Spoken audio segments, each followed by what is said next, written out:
Comparative conclusion of Vata, Pitta and Kapha in the fifth house. Now let us step back and look at the bigger picture. Because after studying Vata, Pitta and Kapha separately in the fifth house, one very important truth begins to emerge. The fifth house is not just a house of children, creativity and intelligence in the usual textbook sense. It is actually a house of Agni-driven intelligence. And you need to understand that phrase very deeply.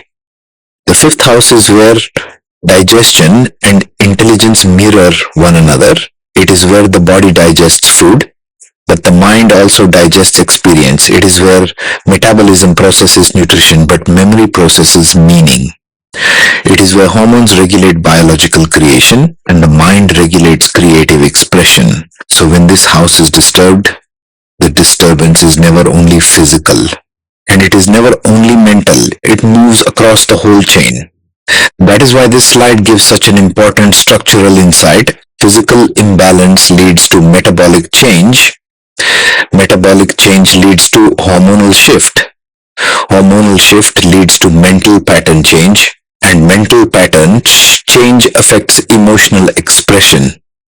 This is the real secret of the fifth house, and I have seen in many charts that if you only read the fifth house as romance, children or intelligence, you miss half the story.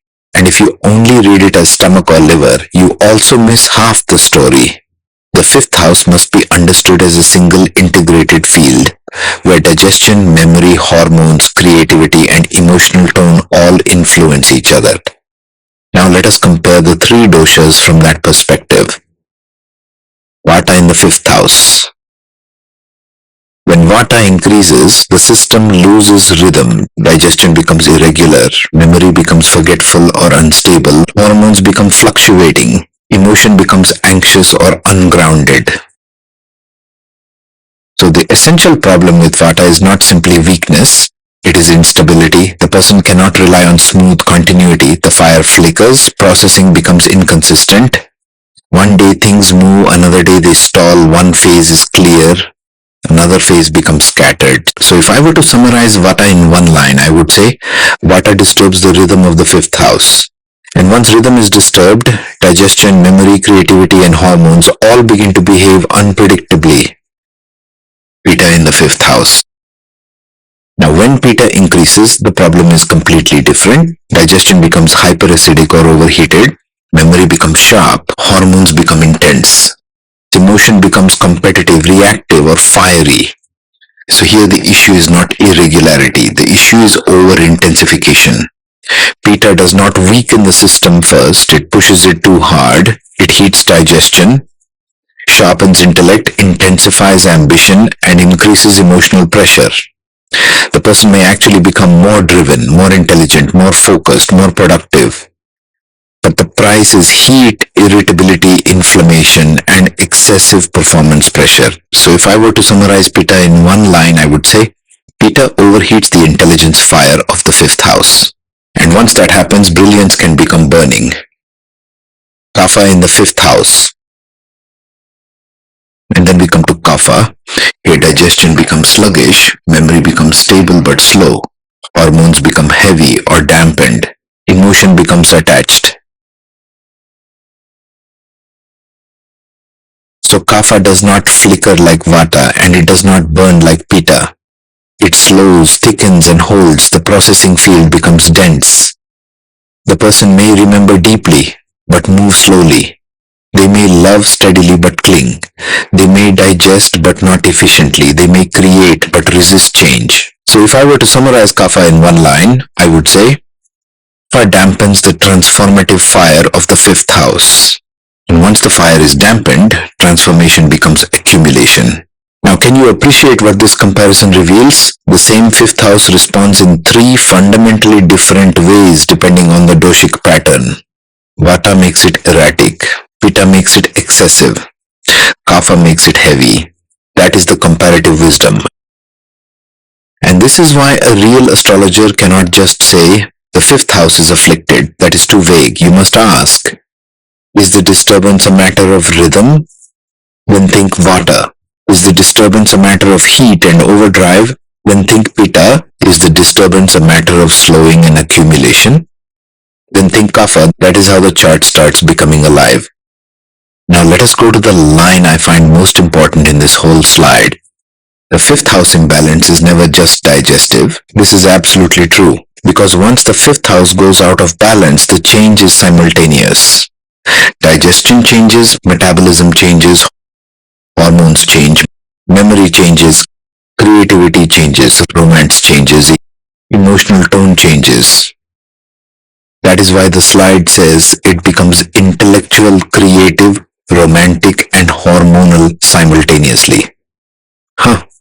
That is a very powerful teaching, because it tells you that the fifth house is one of those houses where body and mind cannot be separated cleanly. The person's digestion affects their clarity, their hormonal state affects their creativity, their metabolic balance affects their emotional style, their romantic expression reflects their inner doshic pattern. Everything is linked. And honestly, I have seen this again and again in chart work.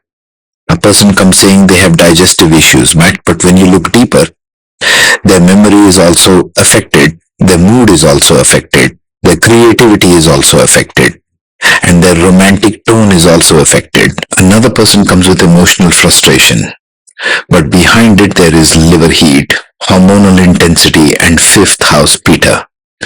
Another person presents as affectionate and stable, but underneath there is Kapha stagnation, slow metabolism, and attachment patterns.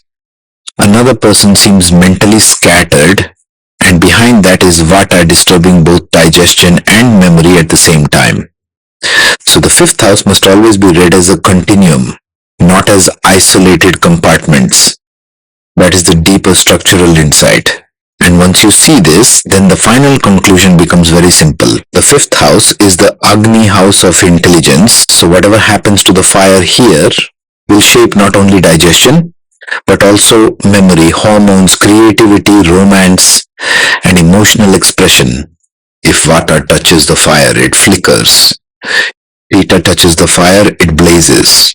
If Kapha touches the fire, it gets dampened. That is the whole story in one image.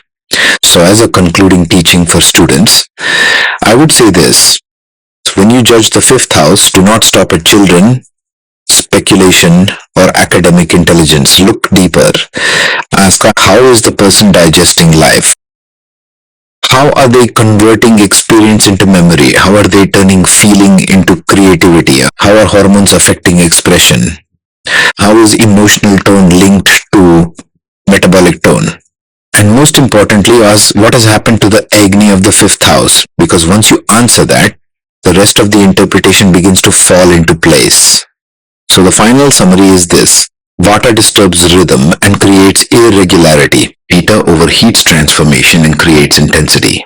Kapha slows transformation and creates accumulation.